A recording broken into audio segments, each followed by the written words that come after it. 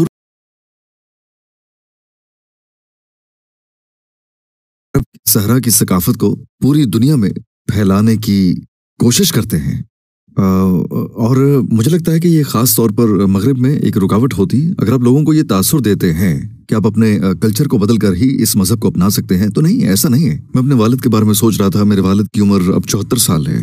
وہ کبھی قبول نہیں کریں گے عرب کلچر کو, لیکن وہ اس عقیدے کو قبول کر سکتے ہیں کہ ایک خدا اور صرف اسی کی عبادت کرنی ہے, اور بس یہی کافی ہے. ہم لوگوں کو عربی یا ترکی یا کچھ اور نہیں بنانا چاہتے. ہم امید کرتے ہیں کہ وہ مسلمان بنیں. کیا آپ کو کسی غیر معمولی واقعے کا تجربہ ہوا جب آپ کو لگا کہ آپ کا اللہ کے ساتھ خصوصی تعلق ہے؟ یہ واقعی غیر معمولی لمحات میں سے ایک تھا جب میں نے پہلا عمرہ کیا 1997 کے آخر میں. عمرہ جسے آپ کعبے کی زیارت کہتے ہیں, مکہ میں. جی مکہ جاتے ہیں اور اللہ کے گھر میں داخل ہوتے ہیں.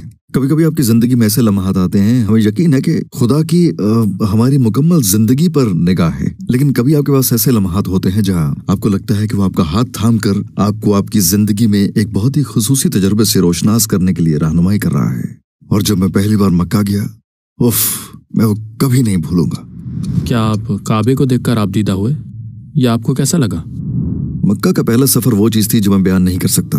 سارا وقت روتا رہا میں وہاں. صرف کبھی کبھی میں نے آنسو روکنے کی کوشش کی. میں اس وقت وہاں دعا کرنا چاہتا تھا یا کچھ اور کرنا چاہتا تھا, لیکن میں روتا رہا سارا وقت. جب میں پہلے سفر کے دوران مکہ میں تھا, میں نے 5 بار عمرہ کیا, بس آیا اور گیا. مجھے لگ رہا تھا کہ یہ کافی نہیں ہے. بس میں نے ٹیکسی لی اور میں نے یہ سب خود ہی کیا. یہ میرا مکہ کا پہلا سفر تھا اور میرے پاس صرف ایک کتابچہ تھا, مطلب یہ کہ چیک کرنے کے لیے کیا کرنا ہے. میں وہاں اس لمحے سے بہت لطف اندوز ہوا. میں کبھی نہیں بھولوں گا, خاص طور پر مکہ میں جیسے سفر ختم ہوا. یہ پورا سفر بہت خوبصورت تھا. اب مجھے جب بھی یاد آتا ہے, کچھ لمحات ایسے ہوتے ہیں جب آپ خود کو اڑتا ہوا محسوس کرتے ہیں. اور پھر میں ایک بات سمجھ گیا. میں یہ بات سمجھ گیا کہ اسلام میں روزانہ 5 نمازوں کا حکم کیوں ہے.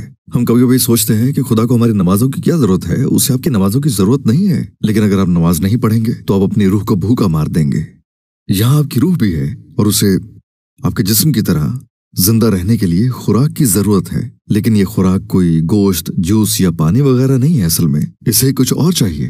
اسے خدا سے تعلق کی ضرورت ہے, اور روزانہ 5 نمازیں یہ آپ کی روح کی خوراک ہے. اور اگر آپ ایسا نہیں کرتے تو روح بھوک سے مر جائے گی. اور ان لمحوں میں نے یہی محسوس کیا, خاص طور پر جب میں مکہ میں تھا. ایسا جیسے آپ کو فرشتوں کی موجودگی محسوس ہوتی ہے, اور یہی کچھ میں نے مکہ میں محسوس کیا. اور اسی سرزمین پر قدم رکھنا کیسا لگا جہاں کبھی نبی صلی اللہ علیہ وآلہ وسلم نے قدم رکھا؟ دیکھیں, کبھی کبھی آپ کو ایسا محسوس ہوتا ہے جیسے حضرت محمد صلی اللہ علیہ وآلہ وسلم آپ کے چاروں طرف ہیں. آپ ان چھوٹی چھوٹی پہاڑیوں کو دیکھتے ہیں, صفا اور مروہ کو دیکھتے ہیں. جہاں ہم مکہ میں ہوتے ہیں تو وہاں جاتے ہیں. آپ کو وہ لمحہ یاد آتا ہے کہ جب ہمارے آقا لوگوں سے اسلام متعارف کروا رہے تھے اور لوگوں نے اس پر کیا رد عمل ظاہر کیا. یہ ایسا ہی ہے جیسے آپ اسلامی تاریخ میں زندہ ہو جائیں. اسلام آپ کی زندگی میں سب سے بڑی تبدیلی کیا لایا؟ اسلام سے پہلے اور اسلام کے بعد والے مارسل میں کیا فرق ہے؟ بڑی سیدھی سی بات ہے. آپ کے دل میں سکون اور مٹھاس آ جاتی ہے جب آپ اپنا مقصد جان لیتے ہیں, اور سب سے بڑی تبدیلی یہی ہے. آخر میں اگر آپ کو دنیا کے تمام غیر مسلموں سے بات کرنے کا موقع ملے تو آپ ان سے کیا کہنا چاہیں گے اگر آپ کو کچھ وقت ملے؟ اس دنیا کے تمام غیر مسلموں سے کچھ کہنے کے لیے میں قرآن کی ایک آیت کا حوالہ دینا چاہوں گا. تو کیا تم یہ سمجھتے ہو کہ ہم نے تمہیں بیکار بنایا اور تم ہماری طرف لوٹائے نہیں جاؤ گے؟ اگر آپ صرف اپنی ذات میں جھانکیں تو آپ کو یہ معلوم ہو جائے گا کہ خدا ایک ہے, اور جس نے یہ پوری کائنات بس یوں ہی نہیں بنا دی, بلکہ کوئی نہ کوئی وجہ ہے اس کے پیچھے. جاؤ اور وہ وجہ تلاش کرو کہ اس کائنات کے پیچھے کیا راز ہے. بھائی مارسل کرس, آپ کے مخلص جوابات کے لیے آپ کا بہت بہت شکریہ. اللہ آپ کو محفوظ رکھے اور آخری سانس تک آپ کو اسلام پر قائم رکھے. ہم سب کو